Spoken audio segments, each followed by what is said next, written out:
Brother, Putlur railway ஸ்டேஷன்ல இந்த நடந்து போற தூரத்துல ஏதாவது சைட் இருக்குமா உங்களுக்கு தெரியுமா? அதான் நடந்து போற தூரம்னு கேட்டேன். அப்புறம் ஏன் போகணும் ஆட்டோல?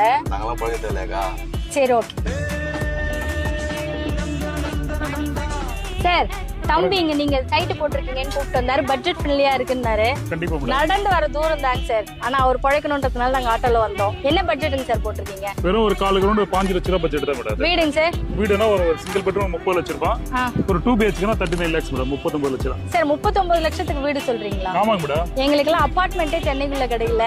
பட் இங்க வந்தோம்னா ஏன் இந்த பக்கம் தேடுறேன்னா தண்ணி நல்லா இருக்கும், காத்து நல்லா இருக்கும், ரயில்வே ஸ்டேஷன்ல இருந்து நடந்து போற தூரம். சென்னைக்குள்ள இருந்தே சென்னையில ஒரு ஆபீஸ் போறதுக்கு 1.5 மணி நேரம் ஆகுது. பட் இங்க இருந்து சென்னைக்கு போறதுக்கு 1 மணி நேரம் தான் ஆகுது. அதனால நான் இந்த மாதிரி பாத்துட்டு இருக்கிறேன். இடம் எல்லாம் எனக்கு பிடிச்சிருக்கு. எங்க வீட்டுக்கு கூட்டிட்டு வந்து காமிச்சிட்டு அப்புறமா நான் அட்வான்ஸ் தரேங்க சார். நீங்க அப்படி கூட பண்ணலாம் மேடம், ஒன்னும் ப்ராப்ளம் இல்ல. இருந்தாலும் நான் சொல்ற கேளுங்க. இப்போ பண்றவங்களுக்கு மட்டும் ரெஜிஸ்ட்ரேஷன், இண்டிவிஜுவல் பட்டா இது எல்லாமே 25,000 ஸ்பெஷல் டிஸ்கவுண்டா பண்ணி தரேன் மேடம். 25,000? ஆமா மேடம். அதாவது 600 ஸ்கொயர் ஃபீட்டுக்கு. ஆமா ஆமா. இன் கேஸ் நான் ஒரு கிரவுண்ட் வாங்குறேன்னா? ஒரு கிரவுண்ட்னா 1 லட்சம் ரூபாய் தரேன் அவ்வளவுதான். அப்ப 2 கிரவுண்ட் வாங்கினா 2 லட்சம் ரூபாய். நிஜமாவா? கை மேல கொடுத்துருவீங்களா? கண்டிப்பா தரேன் மேடம். ஓகே, அப்ப நான் இருங்க சார், ஒரு 2 மினிட்ஸ் இருங்க. சரி, இந்தாங்க டோக்கன் அட்வான்ஸ் 10,000 ரூபாய். எனக்கு லீகல் கொடுத்துருங்க. அந்த கார்னர் பிளாட் எனக்கு புக் பண்ணிடுங்க சார். பண்ணிடலாம் மேடம். நீங்களும் எங்க வெயிட் பண்றீங்க? ஆன் ஸ்கிரீன்ல தெரியற நம்பர் கான்டாக்ட் பண்ணுங்க. புரோக்கரேஜ் இல்லாம வாங்கிக்கலாம். டேய் தம்பி, சூப்பரான சைட்டு காமிச்சடா. போலாமா? போலாங்க. உனக்கு ஏதாவது காசு தரணுமா? எங்க ஏரியா நம்பி வந்தாலே போதாங்க.